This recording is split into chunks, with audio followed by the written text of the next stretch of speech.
ये वीडियो उनके लिए है जो आज के समय में कंप्यूटर से पैसे कमाने की सोच रहे हैं या कमाना चाहते हैं। इस वीडियो में बताए तरीकों से वो लोग भी पैसे कमा पाएंगे जो बिल्कुल नए हैं। ऑनलाइन पैसे कमाना कोई मुश्किल काम नहीं है, लेकिन जिन्हें उस काम के बारे में नॉलेज ही नहीं है उनके लिए तो कोई भी तरीका हो मुश्किल ही लगेगा। कंप्यूटर से पैसे कैसे कमाएं? नंबर 1, ऑनलाइन कोर्स बेचकर पैसे कमाएं। नंबर 2, यूट्यूब पर वीडियोस अपलोड करके पैसे कमाएं। नंबर 3, डाटा एंट्री करके पैसे कमाएं। नंबर 4, ऑनलाइन इंग्लिश सिखाकर पैसे कमाएं। नंबर 5, एफिलिएट मार्केटिंग से पैसे कमाएं। नंबर 6, पेड रिव्यू करके पैसे कमाएं। Number 7, social media account manage करके पैसे कमाएं। 8, ब्लॉगिंग से पैसे कमाएं। 9, पॉडकास्ट स्टोरीज बनाकर पैसे कमाएं। 10, फाइबर से पैसे कमाएं। 11, ऑनलाइन ई बुक बेचकर पैसे कमाएं। 12, फ्रीलांसिंग से पैसे कमाएं।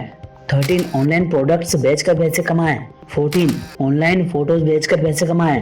15, वीडियोस बेचकर पैसे कमाएं। 16, ग्राफिक डिजाइनिंग करके पैसे कमाएं।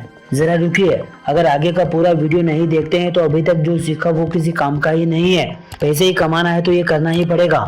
1, लगातार मेहनत करें। 2, रोज कुछ नया सीखें, उसे अपनाएं। 3, पछतावा ना करें। 4, टेक्नोलॉजी का भरपूर उपयोग करें। 5, अपनी आय बढ़ाने पर ध्यान दें। 6, अपने काम में मिलावट ना करें। ये 3 चीजें आज ही छोड़ दें। नींद, आलस, काम को टालना।